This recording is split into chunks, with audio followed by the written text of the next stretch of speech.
الحمد لله نحمده ونستعينه ونستغفره ونؤمن به ونتوكل عليه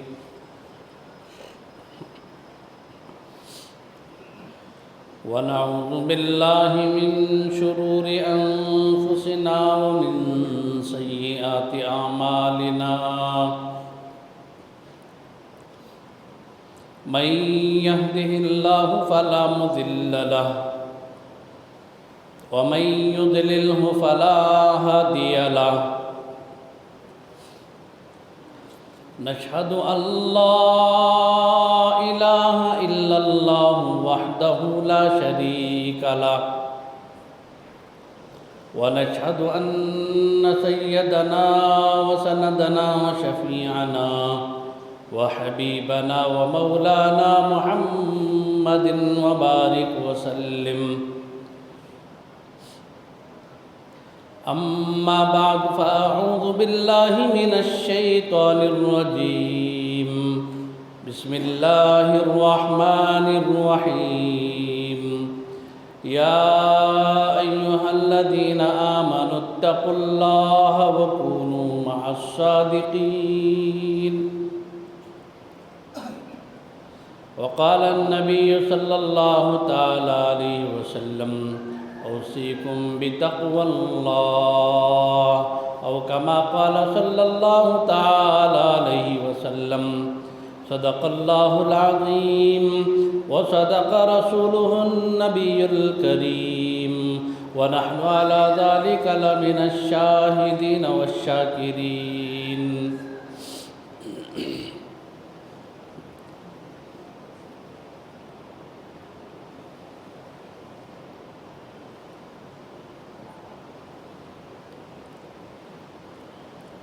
محترم بھائیوں، بزرگوں، عزیز دوستوں،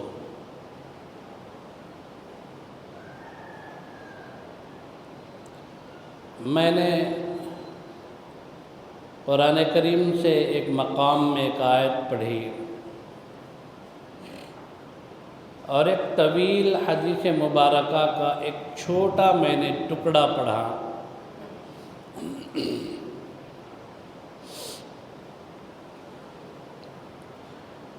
اللہ تعالیٰ نے فرمایا، اے ایمان والو، تقوی اختیار کرو، پرہیزگار بن جاؤ۔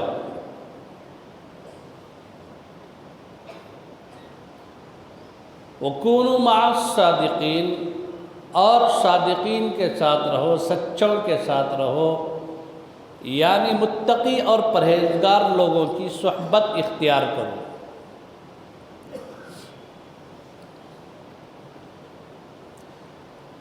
ایک حدیث ہے، طویل حدیث ہے، اس کا چھوٹا ٹکڑا ہے کہ اللہ کے نبی نے فرمایا، میں تمہیں وصیت کرتا ہوں کہ تم تقوی اختیار کرو۔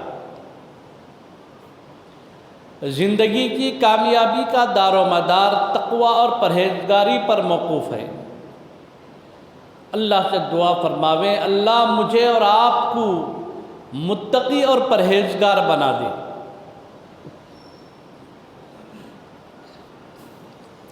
قرآن کریم میں جہاں مردوں کے تقوی کا ذکر ہے، وہیں پر مسلمان عورتوں کے تقوی کا بھی ذکر ہے، بلکہ بہت سارے مقامات پر جہاں مردوں کا ذکر آتا ہے، وہیں پر عورتوں کا بھی ذکر ہے۔ اللہ نے قرآن کریم میں ایک جگہ فرمایا، ان المسلمین والمسلمات والمؤمنین والمؤمنات والقانتین والقانتات والصادقین والصادقات والصابرین والصابرات والخاشعین والخاشعات والمتصدقین والمتصدقات والصائمین والصائمات۔ جہاں مردوں کا ذکر کیا اللہ نے، وہیں پر عورتوں کا بھی ذکر کیا۔ ان المسلمین والمسلمات، بے شک مسلمان مرد اور مسلمان عورتیں، والمؤمنین والمؤمنات، مومن مرد اور مومن عورتیں، والقانتین والقانتات، قانت عورتیں، قانت مرد اور قانت عورتیں، والصائمین والصائمات، روزہ رکھنے والے مرد اور روزہ رکھنے والی عورتیں، یہ سارے جہاں پر صفات بیان کیے، آخر میں فرمایا والحافظین فروجہم والحافظات، اپنی عزت و عصمت کی حفاظت کرنے والے مرد، والحافظات، اور وہ عورتیں جو اپنی عزت و عصمت کی حفاظت کرتی ہیں۔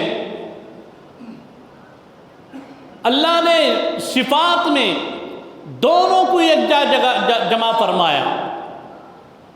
قرآن کریم میں اس طرح کے بہت سارے مقامات ہیں، لہذا تقوی کے سلسلے میں، پرہیزگاری کے سلسلے میں، اللہ سے ڈرنے کے سلسلے میں، تصوف کے معاملات میں، تکاشفات کے معاملات میں، علم و حکمت کے معاملات میں، جہاں پر مردوں نے آدھا میدان بنایا ہو، وہیں پر عورتیں بھی آدھا میدان مارتی نظر آتی ہیں۔ کوئی کام اگر کرنا چاہے تو کچھ بھی مشکل نہیں ہے، کرنا چاہیں تو بہت کچھ کر سکتے ہیں، نہ کرنا چاہے تو کچھ بھی نہیں کر سکتے ہم زندگی کے اندر۔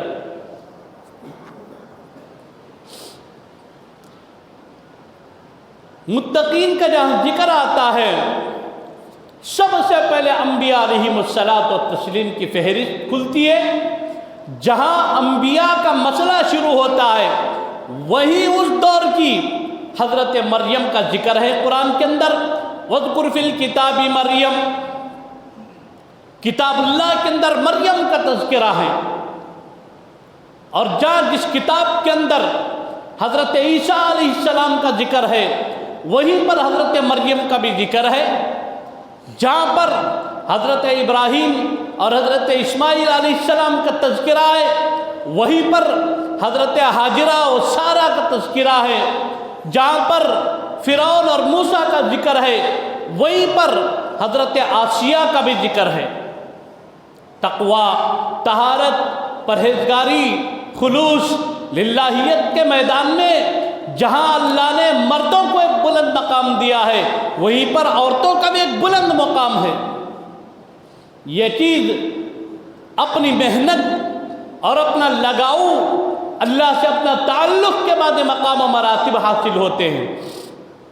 ایسا نہیں ہے اگر کوئی عورت ہے وہ اگر پرہیزگار ہے، پاک دامن ہے، تو پھر اللہ کے یہاں سے اسے مقام نہیں ہے، اسے دھتکار دیا جاتا ہے۔ اس طرح کا مسئلہ ہرگز قطعاً نہیں ہے۔ مرد اگر نماز پڑھتا ہے اسے جتنا ثواب ہے بالکل اسی کے برابر ایک عورت نماز پڑھتی ہے، اللہ اسے بھی اتنا ہی اجر عطا فرماتے ہیں۔ بلکہ حضرات شراح حدیث نے لکھا ہے ایک عورت حالت حمل میں کھڑے ہو کر اللہ کے سامنے 2 رکعت جو نماز پڑھتی ہے ایک جہاد کے برابر اللہ اسے ثواب عطا فرماتے ہیں۔ مجاہدین کو میدان جہاد میں، میدان کارزار میں جو اجر ہے، اللہ اس موقع پر اس کا تکلیف سہنا، اس کا برداشت کرنا، اس کا مشقت جھیلنا اللہ کو اتنا پسند اور محبوب ہوتا ہے، اور اللہ فرماتے ہیں اس حالت میں بھی میرے سامنے کھڑے ہو کر نماز پڑھ رہی ہے، اسے دوہرا اجر ہوگا۔ ایک تو نماز کا اجر ملے گا، میں اس کی نماز سے راضی، اس کی عبادت سے راضی، بلکہ یہ آگے بڑھ کر اس مشقت میں جو اللہ کو راضی کرنے کے لیے نکلی، اسے میدان کارزار میں کھڑے ہو کر جہاد کرنے والے مجاہد کو جو ثواب ہے اللہ اسے وہ ثواب اجر عطا فرماتے ہیں۔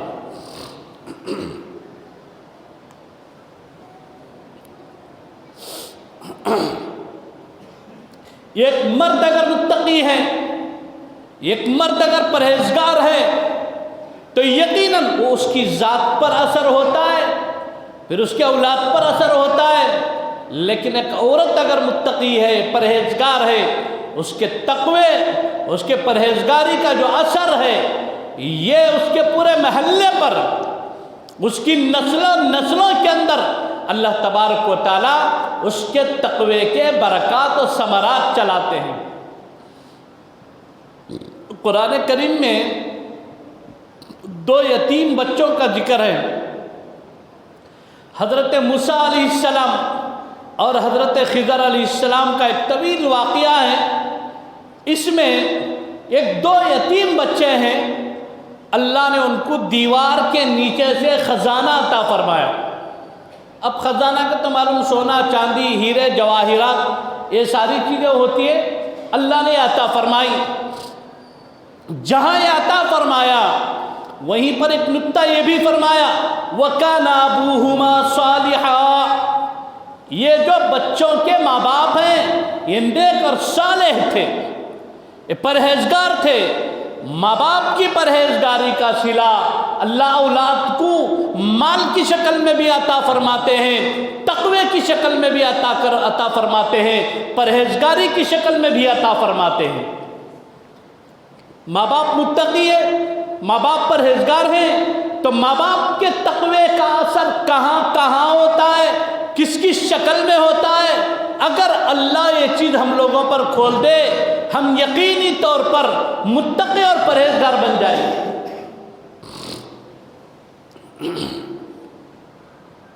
اس لیے اگر نسلوں کے اندر ہم صلح اور صالحیت دیکھنا چاہتے ہیں تو پرویشی صورت میں ہمارے اندر، ماں باپ کے اندر تقوی و طہارت کی اشد ضرورت ہے۔ ہمارے اندر تقوی نہیں، ہمارے اندر پرہیزگاری نہیں ہے، ہم سدھرنا نہیں چاہتے، ہم اللہ والے بننا نہیں چاہتے، ہم ایک اللہ کی طرف آنا نہیں چاہتے، ہم مساجد کو آباد کرنا نہیں چاہتے، تو پھر ہماری نسلوں کے اندر گوہر و جوہر پیدا ہو جائے، اس کی امید رکھنا بیکار ہے۔ مصائب میں، مشقتوں میں، حالات میں بندہ اللہ کی طرف رجوع ہو جائے، وہ متقی بنے، وہ پرہیزگار بن جائے، تو قرآن کریم کے اندر بہت ساری مستورات، بہت ساری عورتوں کے تقوی کا ذکر ہے۔ جہاں مردوں کا ذکر، وہاں اللہ نے عورتوں کا بھی ذکر فرمایا۔ حضرت سیدنا بشر حافی رحمت اللہ علیہ ایک بہت بڑے بزرگ گزرے ہیں۔ ان کا جو ابتدائی دور تھا، یہ دور بہت ہی عجیب دور تھا، اور بشر حافی رحمت اللہ علیہ نہ فی نفسی ہی عالم تھے نہ حافظ تھے۔ دیکھو اللہ جب نوازنے پر آ جاتے ہیں، وہ یہ نہیں دیکھتے کہ یہ کالا ہے، یہ گورا ہے، یہ پیغمبر کی نسل سے ہے، یہ ولی کی نسل سے ہے، یہ شرابی کی نسل سے ہے، یہ حرامی کی نسل سے ہے، یہ کبابی کی نسل سے ہے۔ اللہ یہ نہیں دیکھتے، اللہ کی ذات وراء الورا ہے، اللہ بے نیاز ہے۔ اللہ نوازنے پر آتے ہیں تو کافروں کی نسل میں پیدا ہونے والوں کو بھی نواز دیتے ہیں، ایمان کی دولت عطا فرماتے ہیں، تقوی کی دولت عطا فرماتے ہیں، اخلاص کی دولت نصیب فرماتے ہیں، اللہ کے قرآن کی دولت عطا فرماتے ہیں، سنت نبوی کی دولت عطا فرماتے ہیں۔ اللہ جب نوازنے پر آ جائے، وہ نوازنے میں کسی کا محتاج نہیں ہے، وہ مختار کل ہے۔ اس کی صفت ان اللہ علی کل شیء قدیر، یہ اللہ کی صفت ہے، اللہ قادر مطلق ہے۔ حضرت بشر حافی رحمت اللہ علیہ، حضرت کا جو شروع دور تھا، حضرت کا جو گھر تھا، علماء نے کتابوں میں لکھا ہے، آج جسے ہم ڈبل آفٹر بولتے ہیں نا، اس طرح 2 منزلہ گھر تھا۔ حضرت بشر حافی کی جو کمائی تھی یہ تو بالکل صحیح نہیں تھی۔ حضرت کا جو دور تھا، شام ہوتی بالا خانے میں جاتے، اوپر کے آفٹر میں جا کر خوب شراب پی کر مست سوئے پڑے رہتے تھے۔ ایک موقع پر ایک بزرگ کا گزر ہوا، جاتے ہوئے انہوں نے دروازے پر دستک دی اور کہا کیا گھر میں بشر حافی ہے؟ باندھی باہر نکلی، کہا تم کون ہو؟ کہا مجھے بشر حافی سے ملنا ہے۔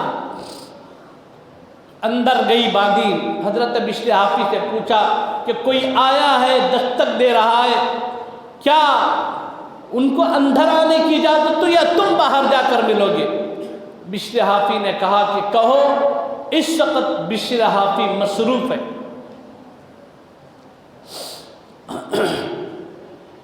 اور بزرگ کھڑے ہوئے، انہوں نے کہا ہاں ہاں بشر حافی اس وقت مصروف ہے اللہ کی نافرمانی میں، بشر حافی اس وقت مصروف ہے خدا کو ناراض کرنے میں۔ یہ چند جملے تھے، کہہ کر حضرت بشر حافی رحمۃ اللہ علیہ کے گھر کے پاس سے چلے گئے۔ جب ان بزرگ نے کہا تو حضرت بشر حافی کے کانوں میں یہ آواز آئی، ہاں ہاں بشر حافی مصروف ہے اللہ کو ناراض کرنے میں، اللہ کی نافرمانی میں بشر حافی مصروف ہے۔ یہ جملے کہے اور وہاں سے چل دیے۔ جب سنا تو باہر نکلے، ان جملوں کا جو اثر ہوا، دیکھو اللہ کے نبی علیہ السلام فرماتے ہیں نصرت بالرعب، حضور فرماتے اللہ نے مجھے باروب بنایا، تمام پیغمبروں میں اللہ نے مجھے ایسا رعب عطا فرمایا، جس راستے سے میں گزرتا تھا میرا رعب پڑتا تھا۔ اب جتنے اولیاء اللہ کے اقسام ہیں، اس میں سے بعض اولیاء اللہ وہ ہیں اللہ نے جن کو باروب بنایا ہوا ہوتا ہے، آدمی ان کے سامنے جا کر بات کرنے کے لیے تھوڑا جھجکتا ہے۔ یہ اللہ کی طرف سے عطا کردہ حضور نبی کریم صلی اللہ تعالیٰ علیہ وسلم کے صدقے وسیلے سے اللہ کی طرف سے ایک چیز مل جاتی ہے۔ اور رہا مسئلہ جو لوگ مخالفت کرنا ہے، وہ تو پیغمبر کو بھی نہیں چھوڑتے، وہ تو اللہ کو بھی نہیں چھوڑتے۔ لوگ پیغمبر کو بھی گالیاں دیتے، اللہ کو بھی گالیاں دیتے، ان چیزوں سے تو بے نیاز۔ پھر اس کے بعد باہر اٹھ کر بھاگ کر آئے، آ کر دیکھا تو وہ شخص جو یہ جملے کہے وہ دور جا رہے تھے۔ حضرت بشر حافی دروازے پر کھڑے ہو گئے، اے وہ شخص تو نے کیا جملے کہے ہیں، تو واپس پلٹ کر آ جا، ایک مرتبہ میرے چہرے کے سامنے، ایک مرتبہ میرے دل کے سامنے کھڑے ہو کر یہی جملے لوٹا دے۔ بشر حافی کا آدھا نشہ اتر چکا ہے۔ واپس پلٹ کر آئے، میں نے جب دیکھا، بزرگ فرماتے جب دیکھا بشر حافی کی کیفیت میں تبدیلی آ رہی ہے، بدلاؤ آ رہا ہے، انہوں نے کہا ہاں ہاں میں نے کہا ہے بشر حافی اس وقت مصروف ہے اللہ کی نافرمانی میں، خدا کو ناراض کرنے میں بشر حافی مصروف ہے، اس لیے میں چھوڑ کر جا رہا ہوں۔ حضرت بشر حافی پر ان جملوں کا اثر ہوتا ہے۔ حضرت بشر حافی فرماتے ہیں میں الآن حصحص الحق، میں توبہ کرتا ہوں، حق کو اللہ نے میرے دل پر شرح صدر فرما دیا، میں آج کے بعد توبہ کرتا ہوں، میں شراب نہیں پیوں گا، میں اللہ کی نافرمانی نہیں کروں گا، میں جھوٹ نہیں بولوں گا، میں چوری نہیں کروں گا، میں حرام کی کمائی کی طرف نہیں بڑھوں گا۔ جو زندگی اللہ اور اس کے رسول کو بھائے اسی پر میں زندگی کروں گا، اس سے ہٹ کر جس زندگی سے، جس کمائی سے، جس طرز سے، جس طریقے سے اللہ اور اس کے رسول ناراض ہوتے ہوں، بشر حافی آج توبہ کرتا ہے کہ آج کے بعد میں ایسی زندگی نہیں گزاروں گا۔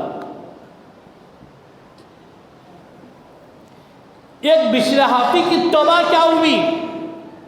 ایک بشر حافی توبہ تائب ہو کر آئے کیا ہے؟ ان کے تقوی کا جو اثر ہوا ہے یہ گھر کے پورے مستورات پر، مردوں پر، پورے خاندان پر ان کے تقوی کا اثر ہوا ہے، ان کے راتوں کے رونے کا اثر ہوا ہے، ان کے اخلاص کا اثر ہوا ہے، ان کی للہیت کا اثر ہوا ہے۔ جہاں بشر حافی نے توبہ کی، اللہ نے بشر حافی کو ایک وقت ایسا آیا اپنے زمانے کے بڑے امام جن کو کہتے ہیں حضرت امام احمد بن حنبل، اتنا بڑا عالم، اتنا بڑا امام، اتنا بڑا فقیہ، جس کے مسلک و موقف پر پوری دنیا آج بھی قائم ہے، حصہ دنیا کا حصہ آج بھی امام احمد بن حنبل کے موقف پر قائم ہے۔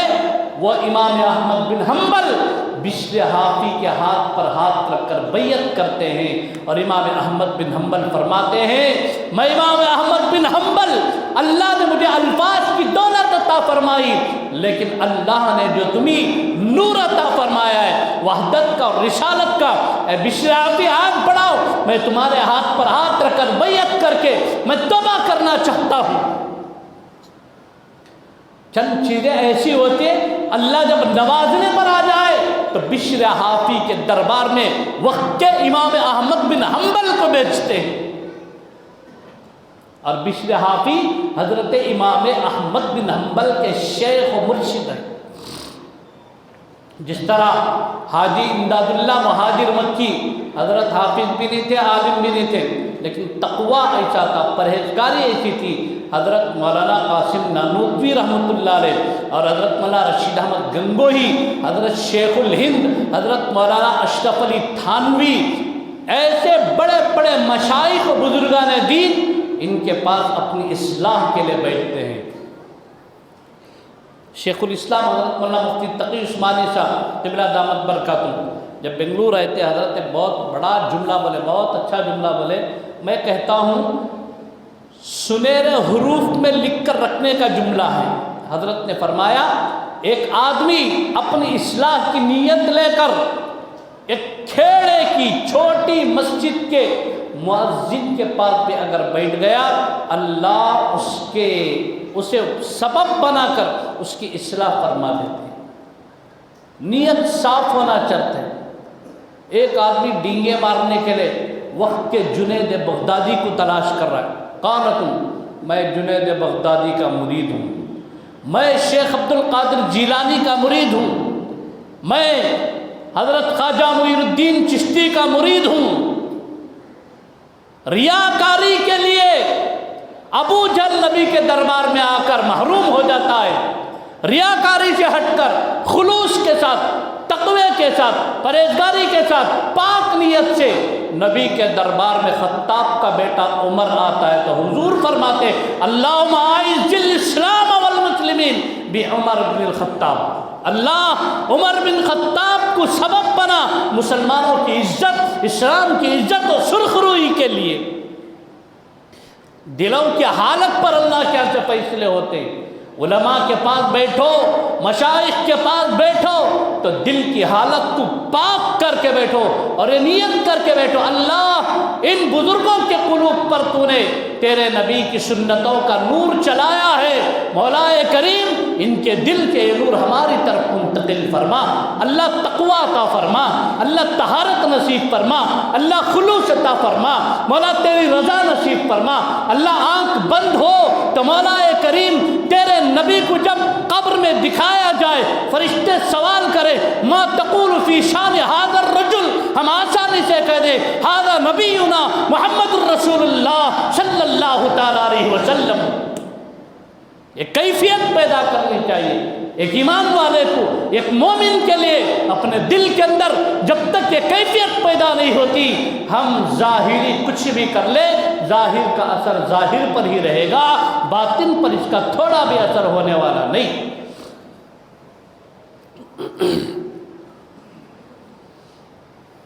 جب بشر حافی کی تبدیلی ہوئی اس کا اثر کہاں ہوا؟ حضرت امام احمد بن حنبل وقت کا فقیہ ہے لیکن علمی مسئلہ، جہاں تک علمی مسئلہ ہے ایک آدمی بہت بڑے بزرگ ہے، شیخ ہے، مرشد ہے، عالم نہیں ہے، کان کھول کے سن لو، مسئلہ بھی ان سے پوچھنے کی اجازت نہیں شریعت۔ مسئلہ کس سے پوچھو؟ عالم سے پوچھو، مسئلہ مفتی سے پوچھو۔ اللہ نے شریعت کا علم جن کو دیا ہے شریعت کے مسائل ان سے پوچھو، تقوی کا علم جن کو دیا ہے تقوی کے مسائل ان سے پوچھو۔ کیرلا کے بہت بڑے عالم مولانا مجھے ایک سوال کر رہے تھے، مولانا علم کی کتنی قسمیں؟ حضرت امام شافعی رحمۃ اللہ علیہ کا ایک قول ہے، العلم علمانی، علم کی دو قسمیں ہیں، علم الابدان و علم الادیان، ایک ادیان یعنی دین کا علم ہے اور ایک ابدان بدن کا علم ہے، یعنی ڈاکٹری وغیرہ جتنے بھی انجینئرنگ، لائرنگ، ڈاکٹرنگ جتنے بھی شعبے ہیں، یہ علم الابدان بدن کا علم ہے، علم الادیان قرآن و سنت کا علم ہے۔ تو مولانا نے کہا بالکل حضرت امام شافعی کا یہ قول ہے، میں بھی مانتا ہوں، لیکن مولانا میری نظر میں ایک ہے علم الاقوال اور ایک ہے علم الاحوال۔ یہ بھی بڑی گہری بات، ایک علم الاقوال ہے، ایک علم الاحوال ہے۔ احوال کا علم پیدا کرو۔ احوال کیا ہے؟ اللہ کے نبی علیہ السلام سجدے میں سر رکھتے ہیں، حضور کی حالت یہ ہے کہ اللہ کے نبی کے سینے میں جو دل ہے، اس کے اندر جو اللہ کی محبت ہے، حضور سجدے میں سر رکھیں، سبحان ربی الاعلی، سینے سے ہانڈی میں جس طرح پکتا ہے، کھٹ کھٹ کھٹ اس طرح پکنے کی آواز آ رہی ہے۔ ایک کیفیات ہے، یہ کب ملتا ہے؟ جب بندہ اس دل کا رخ، اس کا ڈائریکشن صحیح کر لیتا ہے۔ جب تک ہمارا ڈائریکشن صحیح نہیں ہوتا، تب تک اوپر کے سجدے، اوپر اندر کو اس کی تبدیلی کا اثر نہیں۔ حضرت امام احمد بن حنبل گھر میں بیٹھے ہوئے ہیں، حضرت کے ایک صاحبزادے تھے عبداللہ بن احمد بن حنبل، یہ بھی عالم تھے، یہ گھر میں بیٹھے ہوئے تھے، چادر میں لپٹی ہوئی ایک بوڑھی عورت آ کر کہا کہ بیٹا، کیا وقت کے امام فقیہ وقت حضرت امام احمد بن حنبل کا یہی مکان ہے؟ انہوں نے کہا اماں جی ہاں یہی مکان ہے، اور میں حضرت امام احمد بن حنبل کا بیٹا ہوں۔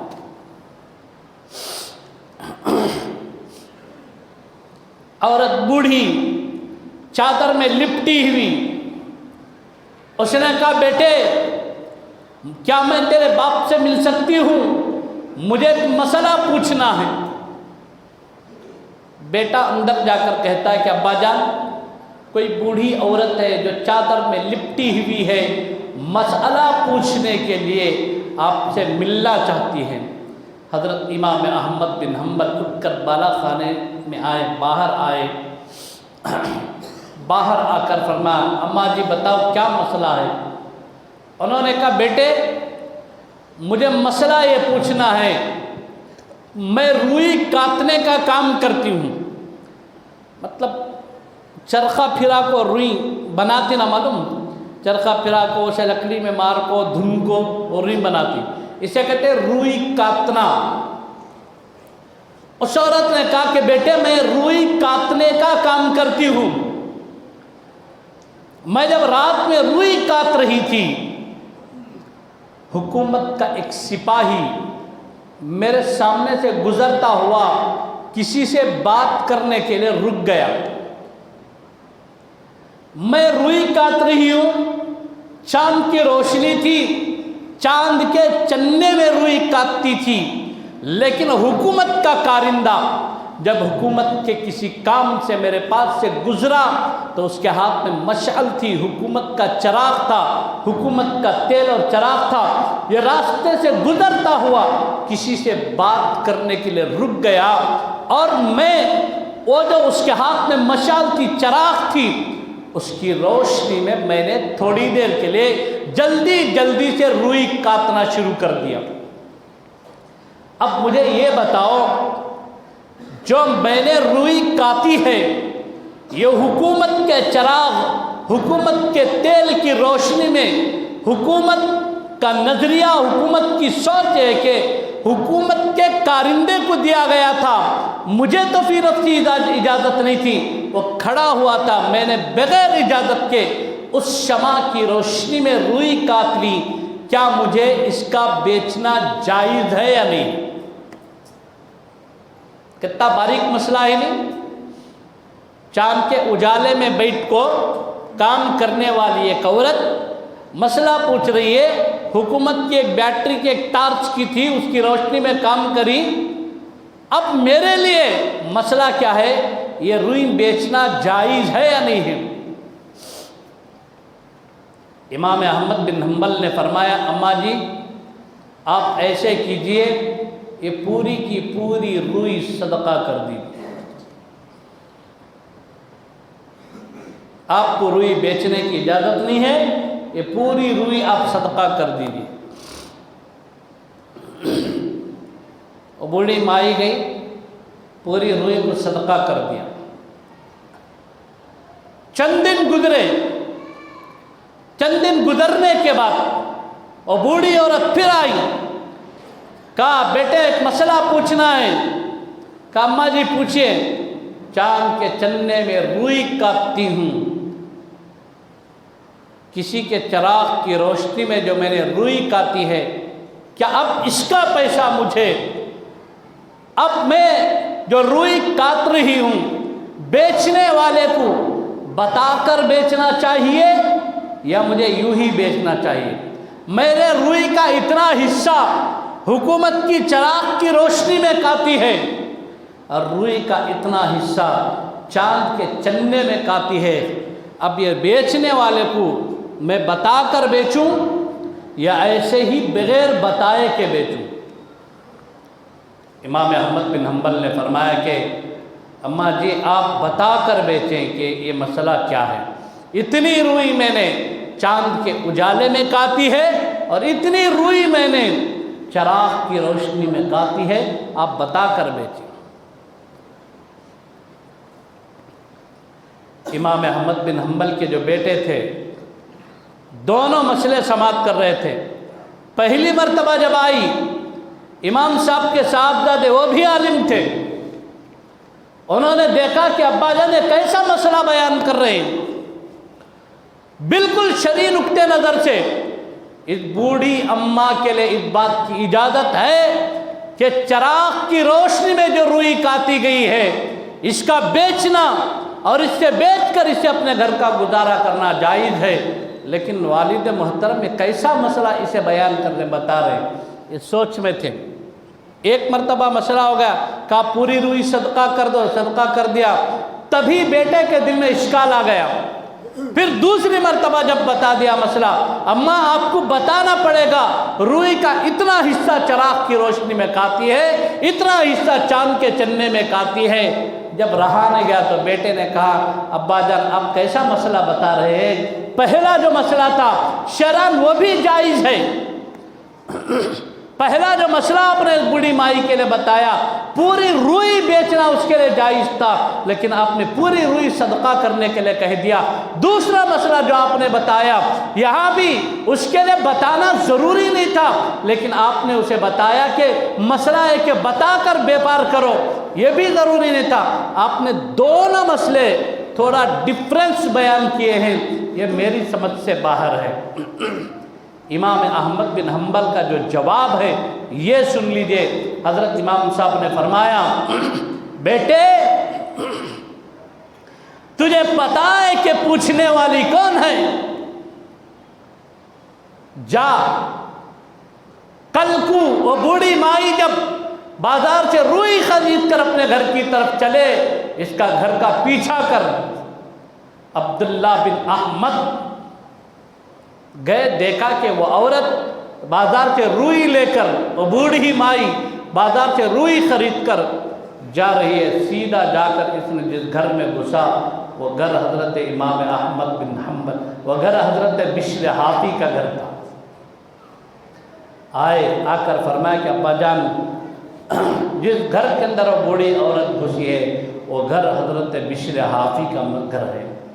امام احمد بن حنبل نے فرمایا بیٹا جو مسئلہ تو بتا رہا ہے بالکل صحیح ہے، اگر بشر حافی کے علاوہ کوئی اور گھر کی عورت پوچھتی تو مسئلہ وہی ہوتا جو تو نے بتایا ہے، لیکن مسئلہ پوچھنے والی بشر حافی کی بہن ہے، اس لیے اس کے لیے وہ مسئلہ ہے۔ تو نے جو بتایا یہ مسئلہ ہے، میں نے جو بتایا یہ تقویٰ ہے۔ امام احمد بن حنبل فرماتے بیٹے تو جو کہہ رہا وہ بھی صحیح، لیکن میں جو کہہ رہا یہ بھی صحیح، جس طرف میری نظر جا رہی اسے دیکھنا تو بھی سیکھ۔ میں تو نے جو بتایا یہ مسئلہ ہے، یہ فتویٰ ہے، بالکل اس کی اجازت ہے، لیکن میں جو بتا رہا ہوں تو یہ دیکھ یہ تقویٰ ہے۔ یہ مسئلہ کس کے لیے؟ اگر بشر حافی کے علاوہ کوئی اور عورت ہوتی یہ سوال ہی نہیں کرتی۔ جب اس نے سوال کیا تو میں نے دیکھا آخر اس سرزمین پر ایک کون سی عورت ہے جو اتنا باریک مسئلہ پوچھ رہے۔ جب میں پتہ لگایا تو مجھے پتہ چلا کہ یہ تو بشر حافی کے ہمشیرہ ہے، جس کے گھر میں بشر حافی جیسا ولی کامل ہو، اس کے لیے مسئلہ فتوے کی بنیاد پر نہیں تقوی کی بنیاد پر بتایا جاتا ہے۔ مسئلہ کوئی عام عورت ہوتی ہے تو اسے مسئلہ فتوے کی بنیاد پر بتایا جاتا ہے۔ بیٹے یہ بشر حافی کا گھر ہے، اس کے لیے یہی مسئلہ ہے، اس لیے کہ بشر حافی کے گھر میں مشکوک چیز بھی داخل نہیں ہو سکتی۔ تقوی کا یہ اثر ہوتا ہے، پرہیزگاری کا یہ اثر ہوتا ہے۔ جب ہماری زندگی میں تقوی آتا ہے، پرہیزگاری آتی ہے، اس کا اثر یہ ہوتا ہے کہ نسلوں کے اندر، خاندانوں کے اندر، گھروں کے اندر اللہ تقوی کے فیوز و برکات کو چلاتے ہیں۔ دو چیزیں، بارش برستی ہے، زمین میں قبول کرنے کی کیپاسٹی رہنا۔ بنجر زمین پر بارش پڑی تو بھی فائدہ نہیں ہوتا۔ جب تقوی کے اثرات چلتے ہیں جن دلوں کے اندر کیپاسٹی ہے تو فوراً کیچ کرتے ہیں، جس طرح بشر حافی کی ہمشیرہ کے دل پر ہوا تھا۔ تہجد بھی پڑھتی تھی، روئی کاٹ کر گزارا بھی کرتی تھی۔ تقوی کا یہ عالم تھا کہ اس وقت علماء نے لکھا ہے کہ اپنے زمانے کے بڑے بڑے مشائخ دعا کرانے کے لیے حضرت بشر حافی کے ہمشیرہ سے کہتے ہیں کہ اماں جان آپ دعا فرمائیں کہ اللہ فلاں علاقے کا مسئلہ حل کر دے، اور بیٹھ کر ہاتھ اٹھاتی، اللہ فلاں مسئلے فلاں علاقے کے مسائل ان کو سبب بنا کر اللہ حل کرتے۔ یہ ہوتا ہے کہ بندہ اور اللہ کے درمیان تعلق پیدا ہو جاتا ہے تو اس وقت جو حالات ہوتے ہیں اسی کا نام ولایت ہے۔ اب میں جب تمہیں پوچھو ہے ولی کی تعریف کرو گے تو میں قرآن کے آیت سے جملہ پڑھتا ہوں، شارٹ کٹ جواب اور جامع جواب۔ اللہ ولی المؤمنین، اللہ ولی ہے، دوست ہے مومنین کا۔ جس کے اندر ایمان کی تازگی ہے اللہ سے اتنا تعلق بڑھتا ہے، اتنا ولایت کے مقامات بندہ طے کرتا جاتا ہے۔ ایمان کی سطح جتنی کمزور ہوتی جاتی ہے ولایت میں انسان اتنا کمزور ہوتا جاتا ہے۔ تو ولایت کے لیے سب سے بڑی چیز کیا ہے؟ اندرون ایمان کی کیفیات پر توجہ دینا بہت ضروری ہے۔ اللہ تعالی ہم سب کو باعمل صالح زندگی عطا فرمائے۔ اللہ سے دعا فرمائے اللہ ہم سب کو کہنے سننے سے عمل صالح کی توفیق عطا فرمائے۔ اللہ ہم سب کی زندگیوں کو تقوی و پرہیزگاری سے تر و تازہ فرمائے، ایسی زندگی عطا فرمائے جس زندگی سے اللہ اور اس کے رسول صلی اللہ علیہ وسلم راضی ہوں۔ آمین۔